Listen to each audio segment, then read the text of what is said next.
Hi guys, welcome to The Drop. I'm Maha. With me today I have singer-songwriter and electronic pop music producer Abdullah Siddiqui. Hi Abdullah. Hi.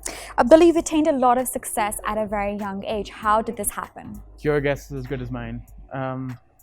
I don't know. I think it's kind of rooted in just a drive to do it at a younger age. I've been listening to pop music for as long as I can remember, and when I was very young, I just had sort of a fascination with the concept of a pop song itself, just the construction of it, and more than anything, I just loved singing. I loved, Absolutely. And I wanted to be among the people who were in my playlist, So that's when I started production. When I was around 11 years old, I got my first software, and I bought a microphone and I started making these productions.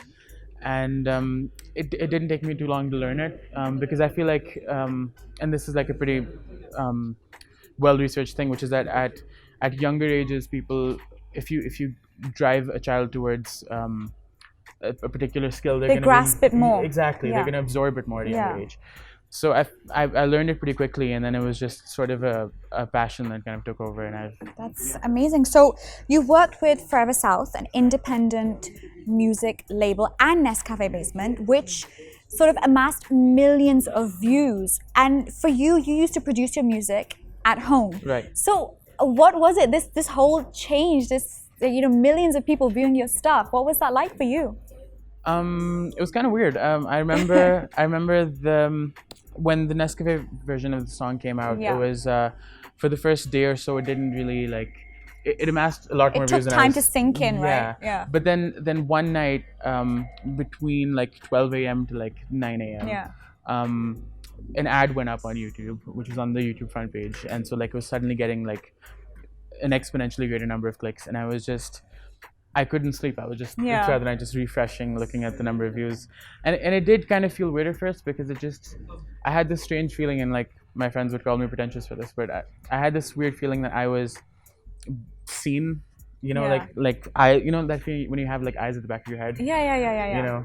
But soon after that, it just became great, because what I find is Pakistani audiences are really receptive. Absolutely. They're really kind of supportive of new They're content. very supportive. I was reading some of your comments, and they love your music, and they love what you're doing. Gratefully, yeah. So and I mean, have you always had a pull towards electronic pop, or did this come later?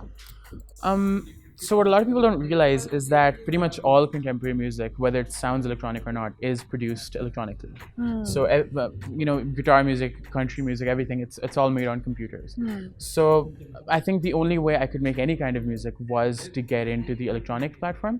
But then after a while, I realized, it's sort of I was just more attracted towards the sounds of electronic music, because electronic music is predicated on the ability to create sounds with very, very specific parameters. You can create anything you like. Right. There's softwares that can digitally recreate the sound of a guitar, because that's possible now. You can. There's just so many more possibilities in electronic music. And I want to ask you, what's next? Any new music? What's happening now? I hope so. I had an album done that I worked on from 2016 to 2018. Yeah. And it's complete, but I want to hold that off for now, because the material is a little bit more experimental, and I want to release it at a time when I'm more ready to release it. But for now, I have been working on something new. It's been a year, and I've had a lot of new material. I have 13 new songs, and 13 new songs. Yeah. Whoa. but they're all unfinished in some way or another. So I just want to refine them and hopefully get an EP. How long does it take you to write a song? To write usually a song?